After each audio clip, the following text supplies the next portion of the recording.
আমি নিজে ইবাদত করে বিচারের মাঠে টিকতে পারবো, এটা আমার মনে বলে না। যদি আপনাদের পক্ষ থেকে কোনো দোয়া থাকে, যদি আপনাদের পক্ষ থেকে আল্লাহর কাছে কোনো কথা কবুল হয়ে যায়, তাহলে হয়তো সফল হতে পারবো কিনা তা আমি বলতে পারছি না। জাতির সামনে আমি ধর্মের নামে কোনোদিন ফাঁকি দিইনি, তবে জাতি যতটুকু মূল্যায়ন করেছে, আমার না চাইতে টাকা দিয়েছে, সেই টাকার জবাব যদি আমাকে বিচারের মাঠে দিতে হয় তাহলে কি হবে তা আমি বলতে পারছি না। তবে আমি জাতির কাছে কোনোদিন পয়সা চাইনি। জাতিকে বলেছি জামিয়া সালাফিয়া আপনাদের জন্য থাকছে সম্পদ।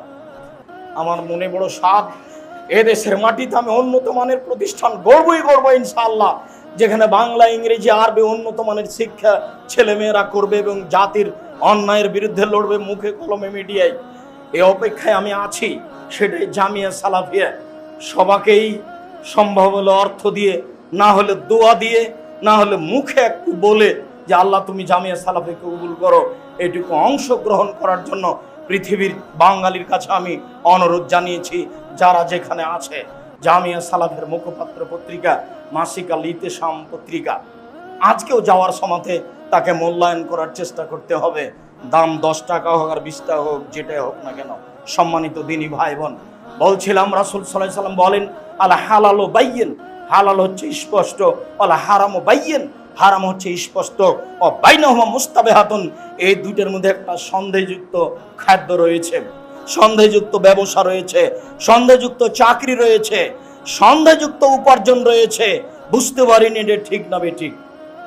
পরের বাক্যে রাসূল সাল্লাল্লাহু আলাইহি সাল্লাম বলেন, ফামান ইত্তাকা মিনাশ শুবহাত, সন্দেহ থেকে যদি মানুষ বেঁচে যায়, ইস্তাবরালি দীনিহি ওয়া ইরজিহি, সে তার উপার্জনকে, তার সম্মানকে, তার দিনকে ঠিক করে নিল। সন্দেহের মধ্যে যাব না, তাহলে সে তার দিনকে ঠিক করে নিল, সে জান্নাতে যাবে। অমান আকাফি শুবহাতে আকাফিল হারামে, যে সন্দেহের মধ্যে পড়লো সে হারামের মধ্যে পড়লো। চূড়ান্ত সিদ্ধান্ত নেই যার, সেটা চূড়ান্ত হারাম। চূড়ান্ত সিদ্ধান্ত নেই যার, সেটা চূড়ান্ত হারাম। যে চাকরির চূড়ান্ত সিদ্ধান্ত নেই সেটা চূড়ান্ত হারাম। যে ব্যবসার চূড়ান্ত সিদ্ধান্ত নেই সেটা চূড়ান্ত হারাম। যেই জমি জায়গার চূড়ান্ত সিদ্ধান্ত নেই সেই জমি জায়গা ভোগ করা চূড়ান্ত হারাম। দলিল খুঁজে পায় না, তবে আমার বাপ দাদা ভোগ করে আসছে, ছেড়ে দিতে হবে ওই জমি, মরলেই সব কিছু বন্ধ। ছেলে মেয়ের সুবিধার জন্য ওখানে যেতে হবে না। আমি কিন্তু আপনাকে রুজি কম করে উপার্জন করতে বলিনি, আমি সবসময় আপনাকে রুজি বেশি করে উপার্জন করতে বলি। আমি চকলেট বিক্রি করে খেতে বলেছি, এটা শেষ স্তরে। আমি মানুষের বাড়িতে দিন মজুর হিসাবে থাকতে বলেছি, এটা জমি জীবনের শেষ স্তরে। আমি বলেছি বৈধ রুজির জন্য বাপের জমি বিক্রি করে কোটি টাকার ব্যবসা করেন, সেটাই ভালো। কলকাতাতে হিরোইন কিনে ঢাকায় বিক্রি করে একদিনে ধনী হতে হবে না। কোটি টাকা ব্যাংকে লোন নিয়ে বাড়ি গাড়ি করতে হবে না। শ্বাস বন্ধ হয়ে গেলে ফাঁসি হয়ে যাবে। ফাঁসি পৃথিবীর কোনো মানুষ রক্ষা করতে পারবে না, টাকা পয়সা দিয়ে কেউ রক্ষা করতে পারবে না। জিবরাইলের ক্ষমতা নেই আপনার ফাঁসি রক্ষা করার, তার নাম হারাম রুজি।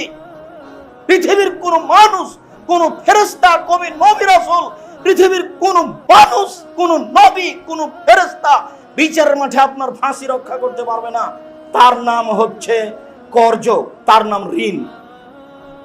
সব পাপ ক্ষমা হয়ে যাবে, ঋণ ক্ষমা হবে না। আল্লাহ নবী বললেন, লোকটার ঋণ আছে? জি আছে। কেউ পরিশোধ করবে? জি আছে আমি।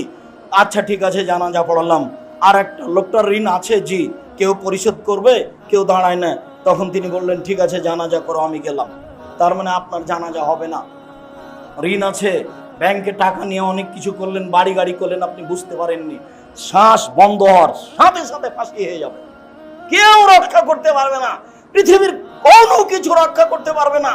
আল ইয়াউমা লা তামলিকু নাফসুন লিনাফসিন শাইআ, আল ইয়াউমা আল আমরু লিল্লাহ। আজ কোন মানুষ কোন মানুষের কোনো উপকার করতে পারবে না। একচ্ছত্র মালিকানা আমার হাতে। আইনাল জাব্বার আইনাল মুতাকাব্বির, স্বৈরাচারী, স্বেচ্ছাচারী, অহংকারী, বদমেজাজিরা কোথায়? আনা মালিকুল আমলাক, আমি হচ্ছি রাজাধিরাজ। এই ঘোষণা দিয়ে বিচার শুরু হবে, তার নাম কাহার। খুব কঠোর, কঠিন, কারো রক্ষা হবে না। সামান্য কাজে যায়েন না, পয়সা উপার্জন করেন বেশি করে। আমি এ কথাই বলছি। বলতে গিয়ে বলেছি 600 কিলোমিটার যেতে হবে, টাকা পয়সা নেই, খুব দুর্দিন, প্রচন্ড রৌদ্র, বাইরে হাঁটা যায় না, যেতে হবেই। রাসূল আদেশ করেছে, খানা পানি নেই, কিছুই নেই, গাছে ফল পেকে এসেছে মাত্র, দুর্দিন আর দুর্দিন, প্রচন্ড রৌদ্র, মাঠে না রাস্তায় নামা যায় না, যেতেই হবে, কালকে আদেশ। ওমর, কি দিতে পারো? অর্থ সম্পদের অর্ধেক দিলাম। ভালো কথা, আজকে সবকে ঠগিয়ে দিব। ওমরের হিসাব। আবু বকর সিদ্দিক, কি দিতে হবে? আবু বকর সিদ্দিক রাদিয়াল্লাহু তাআলা বলেন, আপনাকে আর আল্লাহকে বাড়িতে রেখে যা আছে সবই দিয়ে দিলাম। হতে পারে যে ভ্যান ভাড়া হবে না, তবে তিনি যা বলেছেন এই বাক্য ডিঙ্গিয়ে পৃথিবীর কোনো মানুষ আর আগে যেতে পারবে না। ও দিয়ে ভ্যান ভাড়া হবে না। উসমান, কি করতে হবে? উসমান বলেন, আল্লাহর নবী, যত মানুষ তাবুকের যুদ্ধে যাবে সমস্ত মানুষের অর্ধেকের যাতায়াত খরচ, খাওয়া খরচ আমি দিব।